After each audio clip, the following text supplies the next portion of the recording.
Horror story देखने के लिए स्केरी रेड ब्लड चैनल को सब्सक्राइब करें और लेटेस्ट अपडेट के लिए बेल आइकन दबाना ना भूलें। 15 साल बाद महेश्वरी जी अपनी पत्नी रीना और बेटे आयान के साथ ऑस्ट्रेलिया से इंडिया वापस लौट रहे थे। पिछले 15 साल में उनका एक भी बार इंडिया आना नहीं हुआ था, इसलिए इतने सालों बाद घर लौटने की बहुत ही खुशी थी उन्हें। महेश्वरी जी ने पहले ही अपने नौकर को फोन करके अपना पुराना घर साफ करवा लिया था। तीनों घर पहुंच गए थे। कहीं भी चले जाओ, पर अपने देश की खुशबू सबसे अलग है। यहाँ जैसी बात और कहीं है ही नहीं। क्यों, सही कह रहा हूं ना मैं रीना? सही कह रहे हैं आप। इतने साल हो गए हमें ऑस्ट्रेलिया गए हुए, पता ही नहीं चला। 10 साल का था आयान सिर्फ तब। हाँ मम्मी, जब मैं यहाँ से गया था मेरे कितने सारे दोस्त थे यहाँ। अब तो वो सब भी बड़े हो गए होंगे, लेकिन पता नहीं कौन कहाँ रहता होगा। अरे आपको वो सोना याद है? कितनी प्यारी बच्ची थी, पूरा दिन आयान के साथ खेलती रहती थी। अरे कौन? वो पटेल की बेटी? अरे देखना, पटेल हमारे आने की खबर सुन के खुशी से भागता हुआ हमसे मिलने आ जाएगा। मम्मी डैडी, आप लोग बातें करें, मैं अपने रूम में थोड़ा रेस्ट करने जा रहा हूँ। आयान अपने रूम में चला जाता है और आराम से अपने बेड पर लेट जाता है। लेकिन जैसे ही उसने अपनी आंखों को बंद किया, तभी उसे लगा कि कोई बाहर से उसे आवाज दे रहा है। आयान, आयान, तुम लौट आए आयान। मैं कब से तुम्हारा वेट कर रही थी। कौन है वहाँ? जो भी है अंदर आओ, अंदर आके बात करो। तुम बालकनी में खड़े होकर क्यों बोल रहे हो? मैं तो यहीं रहती हूँ आयान, तुम्हारे कमरे के बाहर तुम्हारा वेट करती हूँ, क्योंकि मैं अंदर नहीं आ सकती ना। क्यों नहीं आ सकती अंदर? ऐसे कौन बात करता है? वैसे तुम हो कौन? आयान के इतना पूछते ही उस आवाज का आना बंद हो गया। लगता है कोई मुझे परेशान करना चाहता है। बाद में देखूंगा इसे तो। अब आयान फिर से आंखें बंद करके सोने की कोशिश करने लगता है।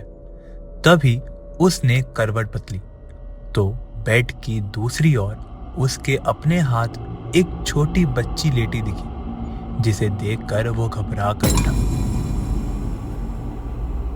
कौन है? कौन है? कोई तो है यहाँ। क्या हो गया है? मुझे ये सब हो क्या रहा है? वो बच्ची कौन थी? मुझे क्यों दिख रही थी वो? लगता है मैं ज़्यादा थक गया हूँ, सो जाता हूँ। थोड़ी देर बाद आयान गहरी नींद में सो गया था। फिर सुबह जब अमित कमरे से बाहर आया तो आयान को देखकर उसके मम्मी डैडी के होश उड़ गए। ये क्या है आयान? ये कैसा हुलिया बना रखा है तुमने? पागल हो गए हो क्या? पहले तो तुमने ऐसा कभी नहीं किया। हाँ बेटा, ये किस तरह का मजाक है? मम्मी डैडी, आप ऐसे क्यों बोल रहे हो? मैंने किया क्या है? अभी अभी तो सोकर उठा हूँ और आप लोग गुस्सा होने लगे हैं। रीना उठी और आयान को शीशा दिखाया। ये देखो, सर पर रंग बिरंगे रबड़ बैंड, आँखों में काजल। ये क्या है? तुम्हारी तबीयत तो ठीक है ना? आयान ने घबराकर बालों से हेयर बैंड निकाल कर फेंक दिया। मम्मी डैडी, ये सब मैंने नहीं लगाया ना, मुझे इस बारे में कुछ पता है। ये सब किसने किया है? आप बताइए, क्या कोई मेरा बचपन का दोस्त रात को आया था जिसने ये सब किया? नहीं बेटा, अभी तो सुबह हुई है, यहाँ कोई नहीं आया। ये सब तुम बोल क्यों रहे हो? मुझे नहीं पता ये सब क्या हो रहा है। मैं जा रहा हूँ नहाने। कुछ देर बाद आयान तैयार होकर कॉलोनी का चक्कर लगाने निकला, पर घर के बाहर आते ही उसका ध्यान घर के पड़ोस वाले घर पर पड़ा, जहां अब सन्नाटा था। ये देख आयान ने वहां खड़े एक आदमी से पूछा। सुनिए भैया, क्या इस घर में अब कोई रहता नहीं क्या? नहीं बेटा, वैसे तो हम इस कॉलोनी में 3 साल पहले ही आए हैं। सुना है इस घर के लोग एक दिन अचानक ही घर छोड़कर चले गए और लोगों को मैंने इस घर के लोगों के लिए अजीब अजीब बातें करते सुना है। क्या बातें करते हैं? अरे किसी से कहना मत, कॉलोनी का नाम खराब होगा। हाँ, मैं किसी से नहीं कहूँगा, आप बताइए तो सही। सुना है इस घर में किसी की आत्मा का वास है। बहुत लोगों ने कभी कभी इस घर से किसी की रोने की आवाज सुनी है। अब सच्चाई क्या है कोई नहीं जानता। अच्छा, तो ये बात है। लोगों का क्या है भैया, कुछ भी बोलते हैं और अंधविश्वास फैलाते रहते हैं। चलिए भैया, धन्यवाद, बाय। आयान कॉलोनी का चक्कर लगाकर घर लौट आया। शाम को अपने रूम में जाकर आराम करने लगा। तभी महेश्वरी और रीना ने उसे बाहर बुलाया। आयान जैसे ही बाहर आया तो रीना के पैरों तले जमीन खिसक गई और उसने देखा। ये क्या मजाक है आयान? ऐसे हुलिया क्यों बिगाड़ा हुआ है तुमने अपना, और ये गुलाबी फ्रॉक क्यों पहना है? लगता है हमारे बेटे को कोई दिमागी परेशानी हो गई है। किसी ने इस पर कुछ कर तो नहीं दिया। हमें इसे डॉक्टर को दिखाना चाहिए रीना। अरे अभी तो बाजार से आया था, तब तो ठीक था। इतनी देर में मेरे बच्चे को क्या हो गया है?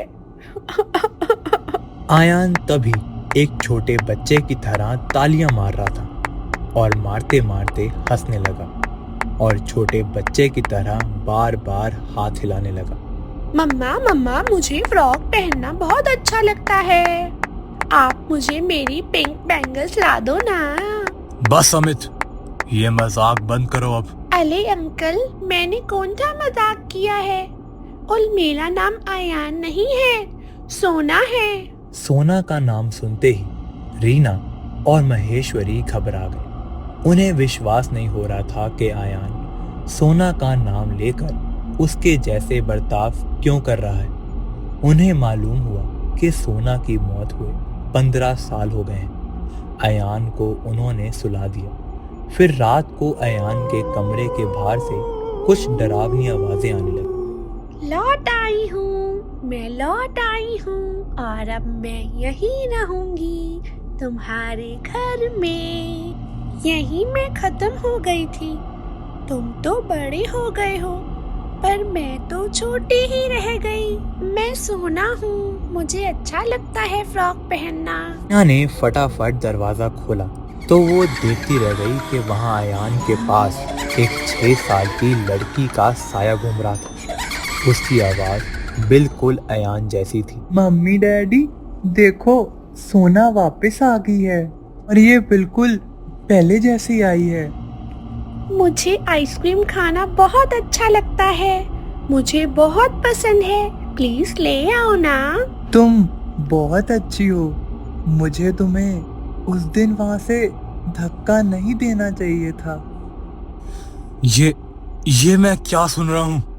15 साल पहले हमारे बेटे आयान ने एक छोटी सी बच्ची को धक्का देकर मार दिया था। हाँ, मुझे भी यही लग रहा है। तभी इस बच्ची की आत्मा आज तक यहीं है। इससे पहले कि महेश्वरी और रीना कुछ करते, आयान बहुत अजीब ढंग से चलता हुआ बाहर की ओर चला गया।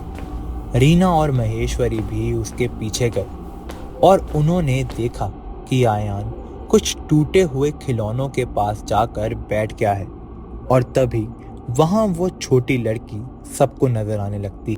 आपका बेटा अगर मुझे उस दिन ऐसे छोड़कर नहीं जाता तो मैं कभी नहीं मरती। मम्मी ने मुझे इसके पास छोड़ा था ताकि ये मेरा ध्यान रख सके, लेकिन ये मुझे बालकनी पर बिठाकर चला गया। बेटा, मेरे बेटे को छोड़ दो। वो तब नादान था, ना समझ था, इसलिए तुम्हारा ध्यान नहीं रख पाया। इसे छोड़ दो बेटा। नहीं, इसने ये जानबूझकर किया था क्योंकि इसको मेरा ध्यान नहीं रखना था, और अब मैं इसे नहीं छोड़ूंगी। हमेशा इसके शरीर में रहूंगी जब तक मेरा मन करेगा। हा हा हा हा हा।